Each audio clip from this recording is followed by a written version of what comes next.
What's up, fam? This is Jay from PushBlack.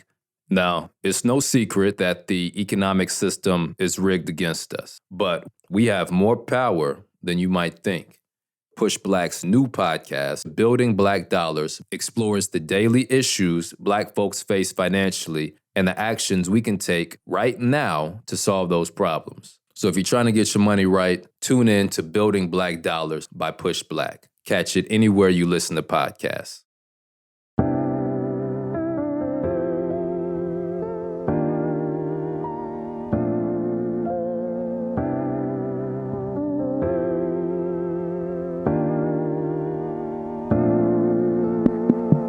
Now, contrary to the mainstream's twisted portrait of Black life, living while Black isn't all that bad. I love it. Matter of fact, we have an abundance of life to celebrate. Just look at our holidays and traditions that honor where we came from, who we are, and where we're going. I'm Jay from PushBlack, and you're listening to Black History Year.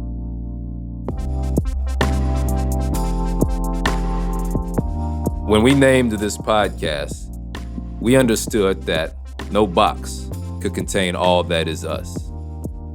Even when chained, our ancestors rebelled. Slapped in the face with black codes, you could find our people defying laws meant to control us. And yet, through even more violence and white terrorism, Black folks celebrated in the midst of it all. In our holidays, traditions, and even everyday customs, we're commemorating our Blackness. But you might not know the roots. So, with Juneteenth right around the corner, we're gonna sit down with someone who's well-versed in those traditions we've kept with us over generations. Dr. Keith Mays is an associate professor in the Department of African American and African Studies at the University of Minnesota, with the specialty in Black history, social and political movements, race and perception, and of course, Black holidays. He's gonna help us dig in to what and why we celebrate. All right, we're gonna get to Keith in a minute because first, I wanna share a story with y'all. It's about a Black tradition that comes in the form of a brown paper bag.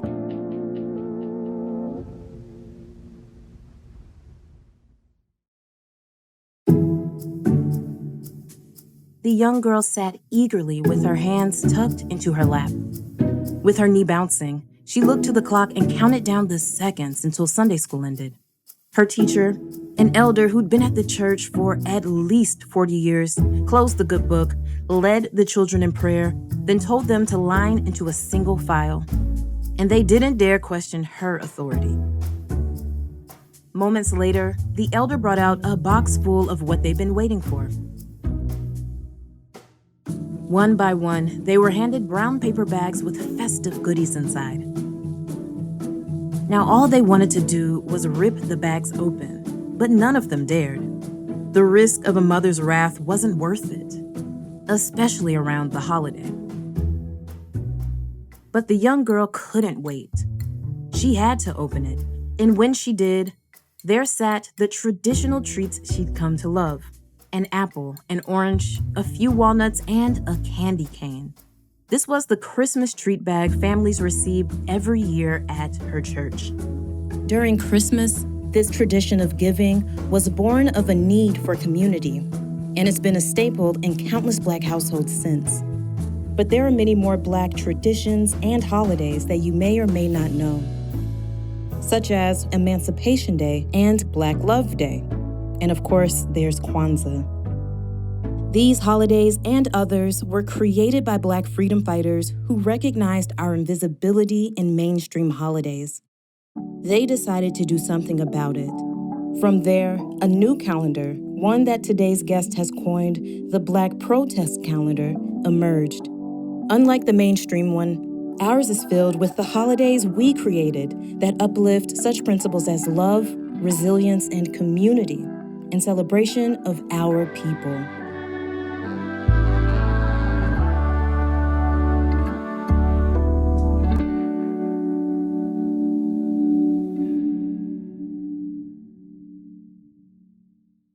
Keith, what does Black liberation mean to you? It's a really, really heavy question. Black liberation for me personally means that African people are able to live in a society and actualize and manifest the things that they think are most important to them. So whether that's economic growth, material wealth, political power, uh, they should exercise that without any impediments. Issues around personal well-being. That also means having wholesome families and being able to participate in the larger society as Black folks and show up as who they are without any constraints on their identities and who they may be in terms of their larger full selves as individuals within in a community or as a group. So liberation can mean many different things, but liberation for the group means those things that we've been fighting for all of these years: social rights, political rights, generation wealth building, being able to create a future and a vision for our children. But individual liberation can mean something very specific to each and every person. Appreciate you sharing that. So, how does your work get community closer towards that vision of liberation? I see myself primarily as a teacher. I am a professor of African American and African Studies, and it's something that I've been doing for close to 20 years now. I was born and raised in New York City, and specifically Harlem. And then, coming from a pre-gentrification Harlem, coming from an environment like that meant that I wanted to always give back and make a difference in that community. And for a long time, I didn't know what that was or what that could look like. I do come up in the first generation of rap and hip hop. I rapped, I DJ'd, I graffiti, breakdance, and I was part of that. And I thought that was the way I would give back personally, that I would contribute to a liberation project via the arts in that way, because that's what I was immersed in. But then as I got older, I realized that one of the things that transformed me as a young Black man in the neighborhood was that I fell in love with Black history. So yeah, when I ran into Black history books, I would just see them on 125th Street on the table being sold, and Black bookstores, and I fell in love with what it meant to sort of be a reader and to be a thinker. And then I began to translate that into wanting to teach, because the people who I began to look up to in my early 20s were Black professors, Black teachers. So I was influenced by the Afrocentric movement, and my teachers were John Henry Clark and Dr. Ben and Dr. Jeffries at City College CUNY. And I wanted to be them, James Small. I wanted to be like them. And I began to translate my personal experience as a Black male youth into envisioning myself as a future teacher. So I became that. And I really believe that in many ways, I'm not an activist, but I think that teaching, and especially teaching Black history, is a form of activism. And I still carry an activist aesthetic.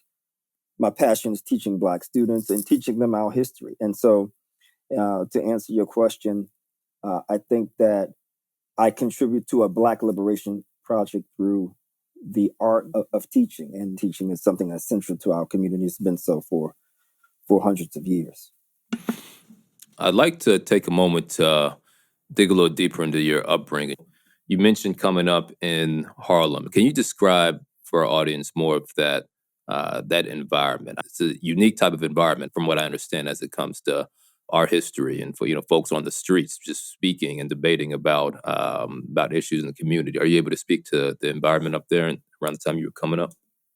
Oh, for sure. Yeah. I mean, it was a very literate environment. We always get cast as people who don't like to study and read, and we're not an intellectual class of people, but that's all I saw in Harlem. Walking the streets with the book vendors on every single corner, it seemed, and black bookstores, and in parts of the city. And certainly, as you mentioned, we had a lot of street speakers, some commissioned to speak for one reason or another, or those who just wanted to, stand on the corner and be prophetic in many ways about the Black experience. And so you kind of walking around immersed in all of that and not even realizing that it's having an impact on you.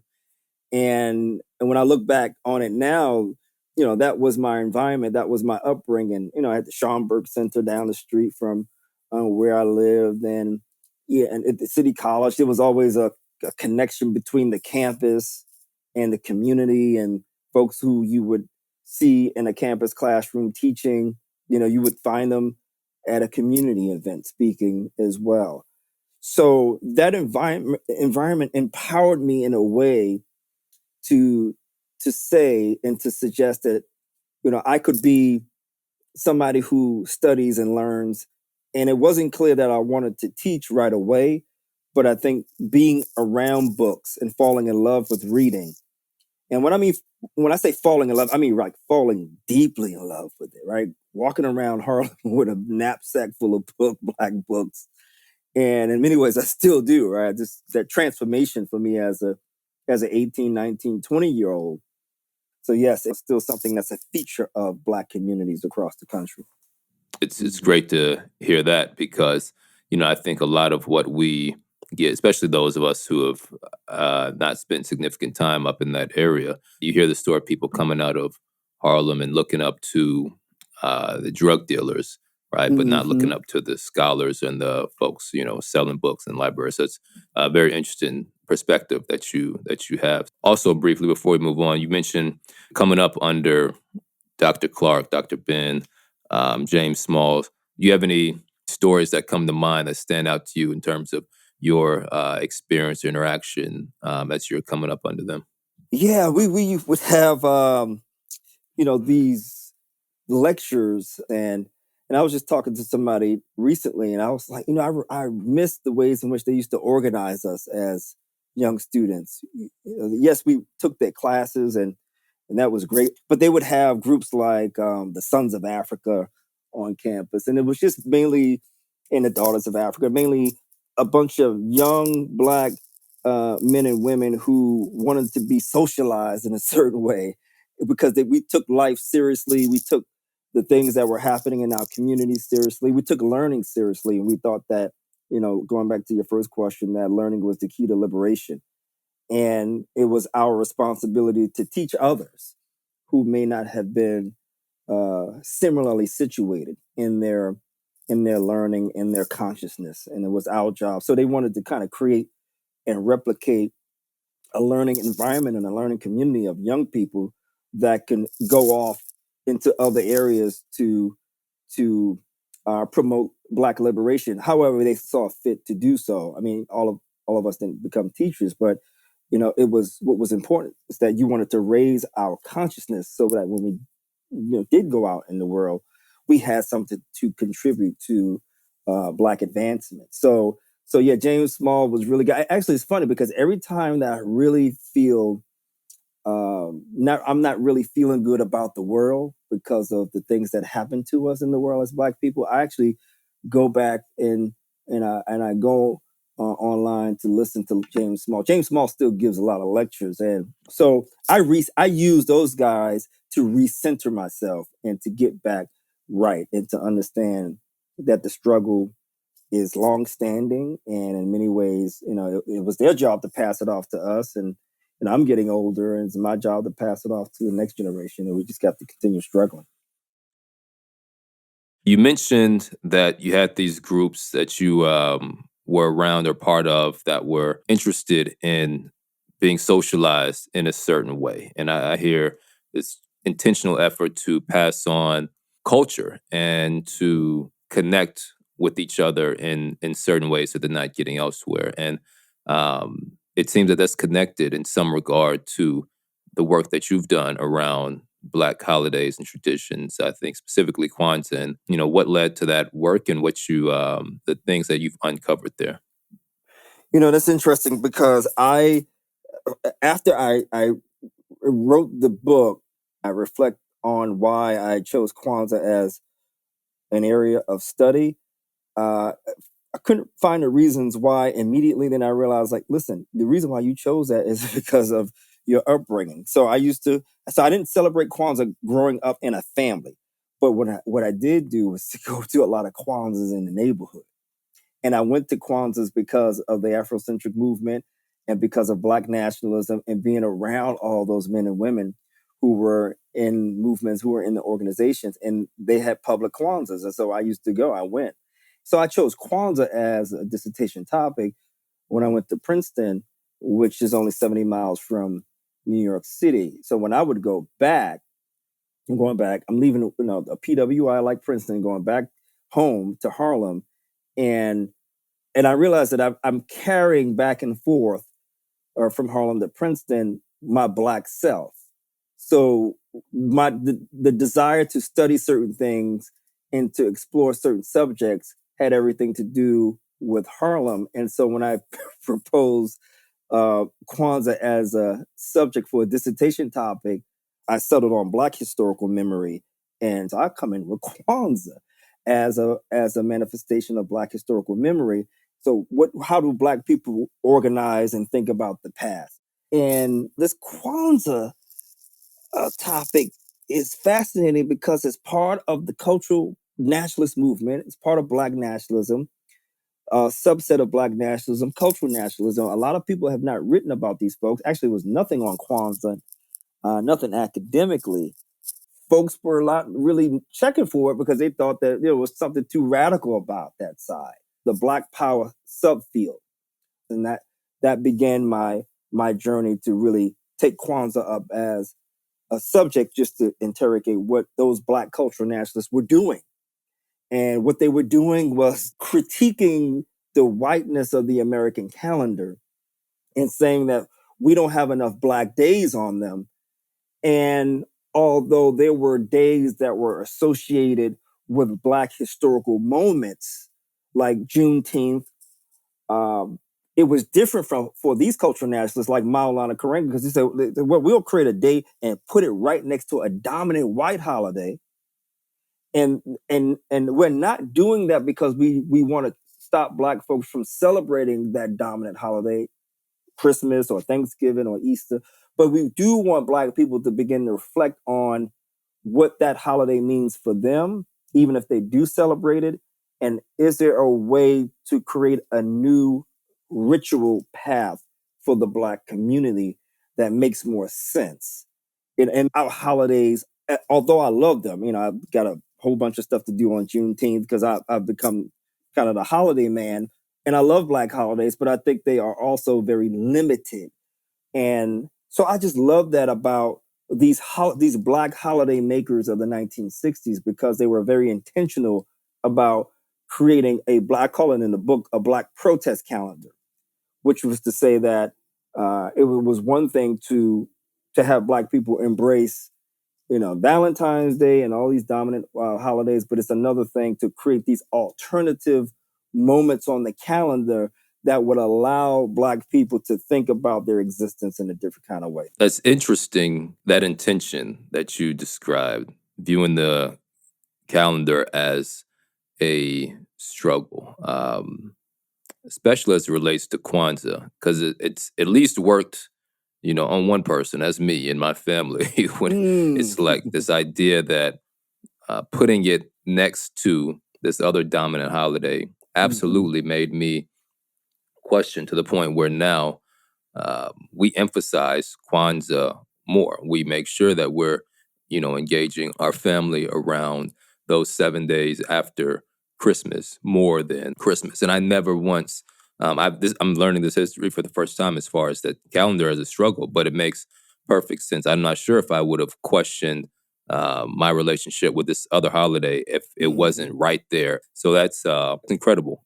I'm curious, what else have you seen in terms of the success of these initiatives based on the goals that the architects of this holiday and other holidays similarly laid out. Well, I think you're absolutely right. The holidays are in many ways a way to organize and galvanize our community. So, the brilliance of Karanga is that, to say, okay, like you said, we don't want one day, we want 7 days. But the first day is consequential because, it represents umoja, unity, and it's about us, coming together to understand who we are and our collective struggle. But it's also important that we lay out other days on the calendar to make our lives intentional. And so holiday makers were purposeful in creating the holidays in the first place. So, yes, Martin Luther King Jr. Day comes out of our collective recognition of a man who was part of our history and of our culture and who struggled and organized in a certain kind of way, and who really, in many ways, people want to claim Martin Luther King, as a universal kind of icon that spoke to, all people. And it, in many ways speaks to white people. But, Martin Luther King Jr. is, through and through a Black freedom fighter, and we could never forget that. And we want to celebrate this man. It was not a mistake. It's not a mistake in all instances that we celebrate the life of a person who was assassinated, who was lost in that way, the following year of the assassination. So meaning that the first year that we celebrate Martin Luther King Jr. Day, he was assassinated April 4th, 1968. The first year was April 4th, 1969. So I know we focus on the federal holiday and the signing of that in the 1980s with Ronald Reagan, but the grassroots aspect of our holidays is something that I love, right? That's one of the things that I wanted to kind of hold up in the book, is that it's the community that comes together that creates the holiday. It's not the federal government. It's not the signing. It's not even a lot of the celebs that come along and embrace, but it's the community of folks who are ordinary, everyday people who decide to do this. One of the holidays that I do love, and this is to illustrate your question, is Black Love Day. I just think that that's one of the most ingenious holidays ever created. February 13th. So we're going to take a position on the location of the holiday. Like you said, we're going to put it before February 14th. We're going to call it Black Love Day. Yes, we're taking a position on Black romantic love, but that's not why Ayo Kendi Handy created that holiday. She created it because she had lost her son to gun violence in Washington, D.C., right? And so she thought that we have to, expand our conception of love in the community to think about other kinds of ways that we can, think about what does it mean to love one another? What does it mean to sort of stop the kind of behavior that we may be exhibiting as a community? And yes, we're going to take a position on Black romantic love.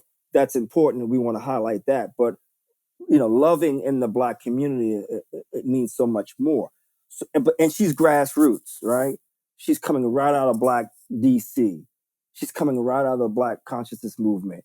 She used to be a Kwanzaa organizer in DC. So I think for me, what holds these holidays together is their root, the reason behind their creation, and how they speak to us as a community. And yes, I know this is a question I get all the time. I'm glad I'm doing this with you guys because I know you may ask me this question, but if I'm interviewing with white media, they really only want to know one question: is Kwanzaa still popular? And they look at the numbers and it seems like it's fading in importance, and they want me to speak to that. Now, I don't really have a lot of data on that. I'm not a social scientist. I'm not a quant person, so I don't have data on who celebrates it, where, how many. But I always say to them, I said, that's the least important thing about our holidays, that how popular they are. I mean, yes, I would love to see more people, embrace our holidays because I think they're really revolutionary, Black Love Day or Kwanzaa. But I think the least important thing about them is their popularity, but more about what they were trying to do, the holiday makers and those who may have come to participate in them every year. But again, because it's only a subset of days on the long 365-day calendar, there's just pockets and moments throughout the year to talk about our issues. Whereas, understanding Black history, all year round, like you guys are doing, is much more important. One thing that stands out to me, which I think you've named in a couple of different terms, but practicing self-determination and naming and defining ourselves through the creation of our own holidays. Because sometimes you have folks in our community that say, I ain't celebrating Kwanzaa. That's a made up holiday, right? What, Mm-hmm. but what are other holidays, right? So it's really fascinating to hear some of the backstory around this.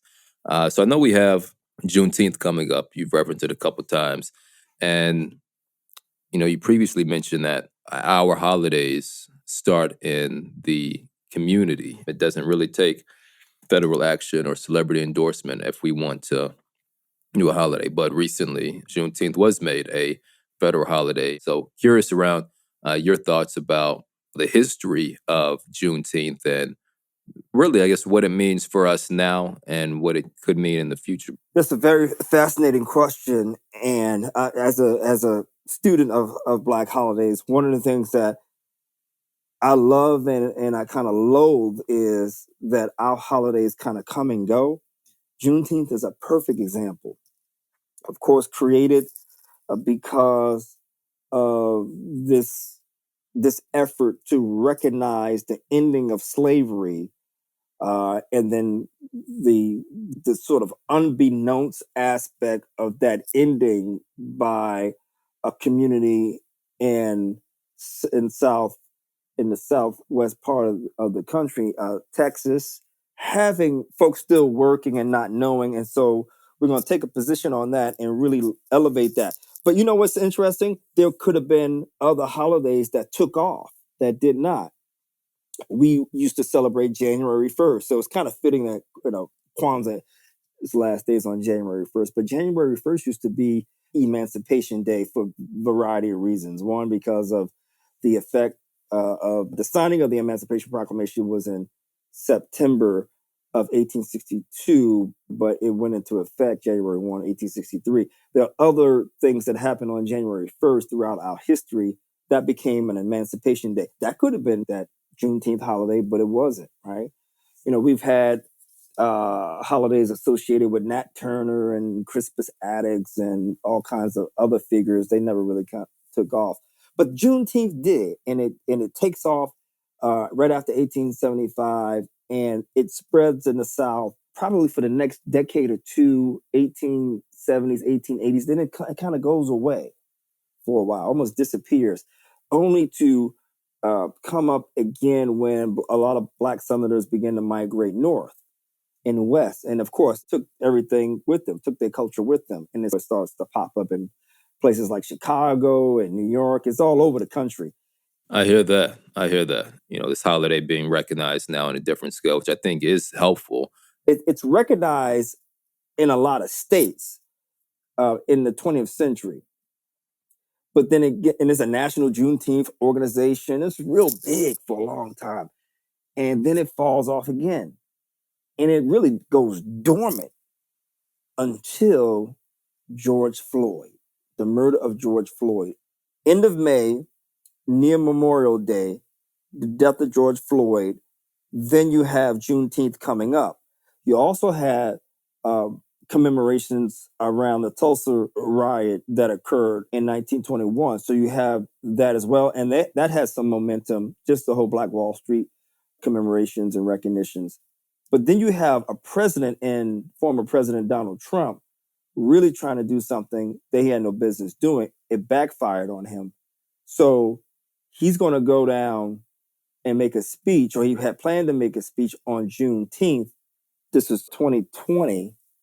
And the community, they were up in arms. So he reluctantly, I think he shifted the day. But then he's, in his arrogance, he says, well, I'm the one who made Juneteenth a famous holiday and recognizable because of my actions. But Juneteenth had been popular for years. It just ebbed and flowed. given the history and given what was going on in the United States. So the murder of George Floyd did put Juneteenth, it took it to another level. And so now we have a new kind of recognition around it. The question I have is, or the wonder I have is, will it just ebb again at some point? And it may go dormant. I mean, this may be after all of us are dead. It may just be forgotten once again, some 30, 40, 50 years later, right? So we just can never sustain them because we need white folk at some level to help us keep them propped up.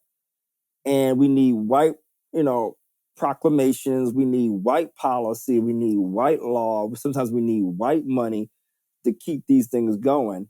And I talk about this in one of the chapters in the Kwanzaa book about the appropriation and the commercialization of Kwanzaa, because a lot of the companies that were promoting it, saying Happy Kwanzaa every year, were your big corporations. But did that intervention make Kwanzaa popular in the 1980s and 1990s? A lot of people will say, well, yeah, when Avon and McDonald's started embracing it, the more people knew about Kwanzaa. That may not be true for you, Jay, or me, because we were introduced to it through the community and through the family, but maybe some other Black folks, they heard about it for the first time because a corporation celebrated it. So I have this kind of, I go back and forth with our holidays because I know that if it's left up to us, we'll always have it, and we'll have it in our community confines, in our spaces, in our families. And for me, that's good enough. But I know that people want a larger recognition for our holidays, but it may come at a cost. And I believe the same thing. To your point, yeah, we'll see how much that sustains. But I like to think that it can revive something in more people to keep it going in ways regardless of what the dominant society is saying we should or should not care about. So I like this idea of us taking control of creating those cultural celebrations that we can use to socialize ourselves in very intentional ways. Absolutely, absolutely. I always have to say to myself, we always have to work with very little, but it's something that we can build on. And there's always a newer generation, a younger generation coming along, and just to kind of add to it, which I just love. So I just love Black holidays to raise our consciousness and then love what's coming next.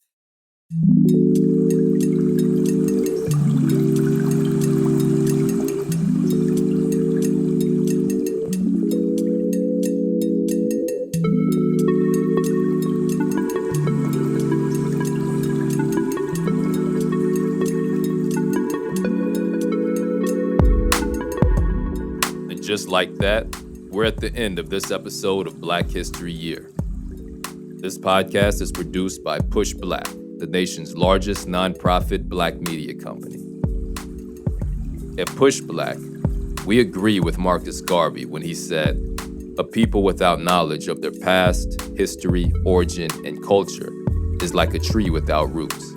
And I'm guessing you probably feel that's important too. I mean, here you are at the end of a podcast about Black history. You matter. Your choice to be here matters. It lets us know that you value this work.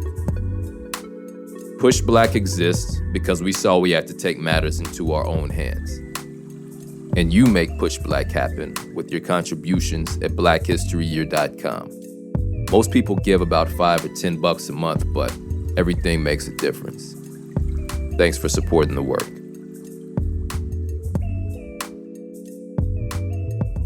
The Black History Year production team includes Tariq Alani, Leslie Taylor Grover, Brooke Brown, Siobhan Chapman, Albany Jones, Brianna Lambach, Graciela Melotesi, Zane Murdoch, Tasha Taylor, and Darren Wallace. Producing the podcast, we have Sydney Smith and Sasha Kai Parker, who also edits the show. And Black History Year's executive producer is Julian Walker. And I'm Jay from PushBlack. Peace.